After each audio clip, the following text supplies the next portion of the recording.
लोकसभा ने असली पैसे वाले गेमिंग पर प्रतिबंध लगाने वाले विधेयक को मंजूरी दी।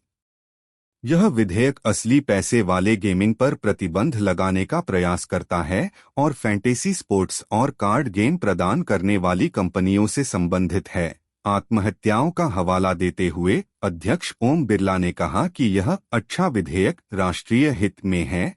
आईटी मंत्री ने कहा, जीवन भर की बचत खेलों में नष्ट हो जाती है। लोकसभा ने बुधवार 20 अगस्त 2025 को ध्वनिमत से ऑनलाइन गेमिंग संवर्धन और विनियमन विधेयक 2025 पारित कर दिया। यह विधेयक ऑनलाइन मनी गेम्स की पेशकश, संचालन, सुविधा, विज्ञापन, प्रचार और भागीदारी पर प्रतिबंध लगाने का प्रयास करता है, जिसका लक्ष्य उन कंपनियों को लक्षित करना है जो फैंटेसी स्पोर्ट्स और कार्ड गेम प्रदान करती हैं, जहां उपयोगकर्ता पैसे जमा कर सकते हैं और जोखिम उठा सकते हैं। श्री वैष्णव ने संसद में विधेयक पेश करते हुए कहा, ऑनलाइन मनी गेम्स हमारे समाज में बहुत चिंता का विषय बन गए हैं। उन्होंने आगे कहा, कई लोग इसके आदी हो जाते हैं, जीवन भर की बचत खेलों में नष्ट हो जाती है और उपयोग किए जाने वाले एल्गोरिदम के साथ धोखाधड़ी और ठगी के अनगिनत स्तर हो सकते हैं। इस विधेयक को पहले परामर्श के लिए मसौदा रूप में जारी नहीं किया गया था। श्री वैष्णव उन्होंने कहा, ऑनलाइन मनी गेमिंग की समस्या पर राजनीतिक एकमत है। केंद्रीय आईटी सचिव एस कृष्णन ने द हिंदू को बताया, इस पर राजनीतिक निर्णय लेना जरूरी था कि क्या किया जाए। उद्योग जगत कहता रहा है कि वे इस बारे में स्पष्टता चाहते हैं कि उन्हें कैसे विनियमित किया जाना चाहिए। इसलिए यह स्पष्टता प्रदान की गई है। इस विधेयक को उद्योग जगत की ओर से कड़ा विरोध झेलना पड़ सकता है, जिसने अभी तक सार्वजनिक रूप से कोई टिप्पणी नहीं की है। क्रीडा लीगल के मैनेजिंग पार्टनर विदुषपत सिंघानिया ने कहा, अगर यह अपने मौजूदा स्वरूप में पारित हो जाता है तो व्यापार प्रतिबंध और विधायी क्षमता के आधार पर विधेयक को संवैधानिक चुनौती का सामना करना पड़ सकता है।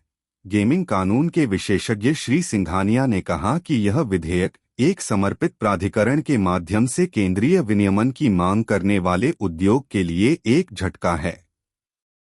श्री वैष्णव ने कहा कि विधेयक के प्रारूपण में शामिल वकीलों ने विश्वास व्यक्त किया है कि यह अदालती चुनौती का सामना कर सकता है। स्पोर्ट्स को मान्यता प्राप्त नियमों और मानकों के साथ आभासी मैदानों में खेले जाने वाले प्रतिस्पर्धी कौशलाधारित खेलों के रूप में परिभाषित किया गया है। सरकार अब पेशेवर टूर्नामेंटों, संगठित प्रतियोगिताओं और गेमिंग को एक खेल के रूप में देख रही है।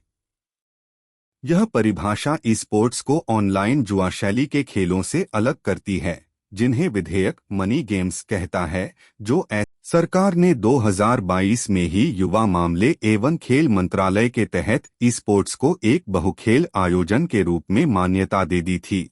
लेकिन नए विधेयक का उद्देश्य संरचित प्रचार और विनियमन के साथ इस मान्यता को और आगे ले जाना है। भारत सरकार लंबे समय से इस बात को लेकर चिंतित रही है कि ऐसे खेल किस तरह लत लगाने वाले होते हैं। भारत के आईटी मंत्रालय, जिसने इस विधेयक का मसौदा तैयार किया है, ने टिप्पणी के अनुरोध का तुरंत जवाब नहीं दिया। एमपीएल और ड्रीम 11 ने टिप्पणी करने से इनकार कर दिया। ड्रीम 11 पर फैंटेसी क्रिकेट गेम्स में उपयोगकर्ता केवल $8.10 का भुगतान करके अपनी टीम बनाते हैं, जिसकी कुल पुरस्कार राशि $12 लाख $14,000 होती है। ये ऐप्स दुनिया के सबसे लोकप्रिय क्रिकेट टूर्नामेंटों में से एक इंडियन प्रीमियर लीग सीजन के दौरान और भी लोकप्रिय हो जाते हैं। विधेयक में कहा गया है कि जो कोई भी ऐसे पैसे वाले गेम ऑफर करता है, उसे 3 साल तक की जेल और जुर्माना हो सकता है।